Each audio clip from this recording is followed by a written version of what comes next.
Sorry I didn't have you go yesterday. That's alright. Yeah. Also, should I, like, pretend that I'm talking to a bunch of people still? Yeah. Just, like, look around? Yeah. Okay. Move this out of the way. Make sure I'm okay. Have you ever heard your parents tell you about back in their day, without Google, or Wikipedia, or Facebook, or even the internet? Well, instead of computers, they used typewriters to do their homework. Or have they told you that when they were growing up, cell phones were the brand new invention of the day, but they were hardly portable? It's hard for us to imagine life without the internet, or being in contact with our friends no matter where we go, or having a vast amount of information right at our fingertips. But I want you all to stop and think for a moment. Is there too much of the internet in your life? Are you addicted to the internet? Over the years, internet usage has increased by about 1,000% in the past 15 years. In 2010, the average American spent 35 hours per week on the internet, which is almost a full-time job, and that number has continued to rise throughout the years. Now, I'm not going to spend the next 8 minutes scolding all of you for using cell phones or computers or tablets, smartwatches, etc. But I'd like to inform you about a clinical disorder some of you may not know about: internet gaming addiction. Now, to start out, what is addiction? According to the website addictionrecovery.org, internet addicts are generally defined as using the internet 3 times as much as the regular user. Now, this number is hard to quantify because the internet usage is steadily increasing over the years as technology becomes more available. Now, what are some of the symptoms? Well, primarily preoccupation with the internet. People who are addicted often have a feeling of wanting to go back online. Whether they're taking a test or doing something important, they have a thought back in their mind of when's the next time I can go online? When's the next time I can watch Netflix or Snapchat my friends or any of the above? Another symptom is that they will steadily increase usage throughout the years.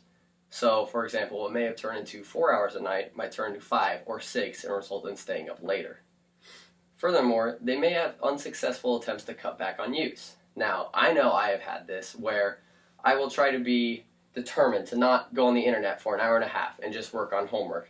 But I find myself 30 to 45 minutes later back on my phone again looking at Instagram or Snapchat. Now, this doesn't mean that we're all addicted because you struggle with this, but if this is a primary feature in your life, then you may have some of these symptoms. The last one is being online longer than intended.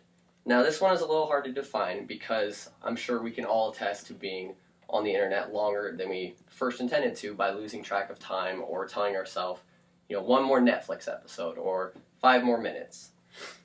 Now, the effects of addiction primarily are impaired social skills. People often form virtual relationships better than social relationships when they are online for an extended amount of time.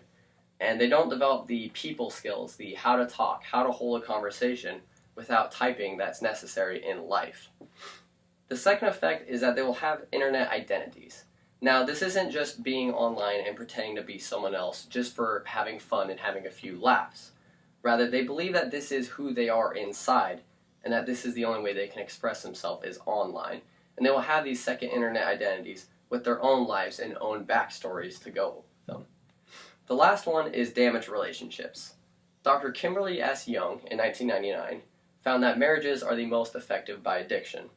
In that study, one mother forgot to pick up her kids, make them dinner, and put them to bed all in the same night because she was on the internet for far too long. Now, the last problem people face is academic and occupational problems. Now, we all have these problems, but addicts greatly suffer from these. Rather than taking a final with the right mindset, they'll be thinking about the next Netflix episode, or the next time they can go on Facebook. And instead of procrastinating to study, like I'm sure we all have, they will instead be completely unfocused in the test itself when it's time to take the test. Also in jobs, people will use the internet when they should be working, like in office situations in a cubicle, and this will lead to conflicts and ultimately losing their job. In 2015, Eklos Algamal conducted a study in Japan universities and found that 40% of students met criteria for internet addiction. Now, I'm sure we can all relate to a picture like this, being that finals is just around the corner. Late night cramming, with the screen open and many books, in our laps, trying to study those last notes, that last bit of information that we're not quite sure about. And he found in the study that there's a very high correlation between stress and internet use in college students. And the reason for this is that when we are stressed out, we often look to things that we think will make our lives better. We will look at other posts on social media and think about how we wish we were on vacation or doing other fun activities instead of studying. He also found that there's a correlation between stress and depression, loneliness, family conflict, and suicide, and others that we commonly hear about on college campuses. The reason for this, I believe, is that college students are exposed to far too much internet in their day-to-day lives. In a study done in 2012, Fu-Chun Lin found that addicted adolescents actually had abnormal connections between brain cells and their neural pathways, which are similar to the effects that drugs have on the body. Now, in 2013, the DSM-5 officially included internet gaming disorder as a mental disorder on the list. So this begs the question, why don't we hear about it more often? Well, as smartphones, tablets, smartwatches, smart TVs, you name it, become more and more popular in our society, the issue is swept under the rug. How bad would Apple's sales team look if it was exposed that they were damaging our kids today, that they were stopping their brain activity and stunting growth because of their addiction to their tablets or their iPhones? The new social norm encourages prolific internet use. Buy this new phone, buy this new laptop, buy this new device that will follow you wherever you go. We hear this all the time and we don't think much of it, but the reality is that it's actually very harmful to our health. Jason McLean in 2016 found that on average, North American homes have 7 actively connected devices. Now, this is an insane amount of devices that we rarely give thought to because they're now a staple in our lives.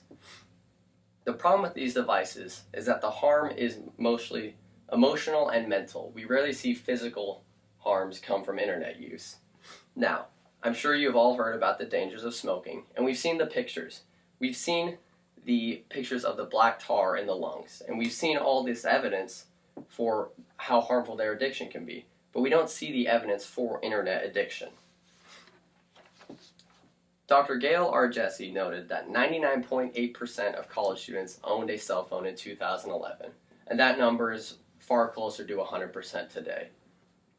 Now, it's extremely difficult in our culture to go without using phones or technologies, and I understand that, and I'm not advocating that we completely cut out technology in our life.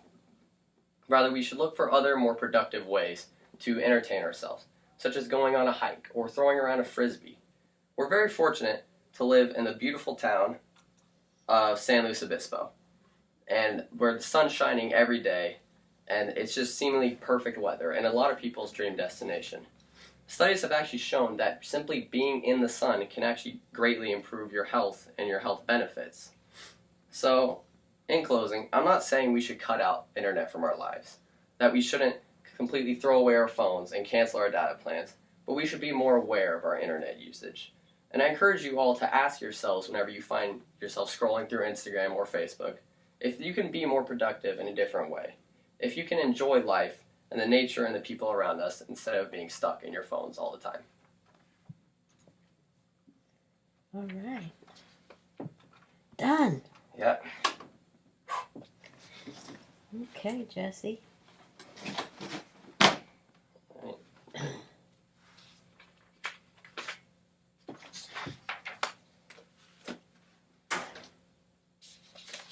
There's the speaker notes and the works cited. Oh, fabulous. Thank you. You're welcome.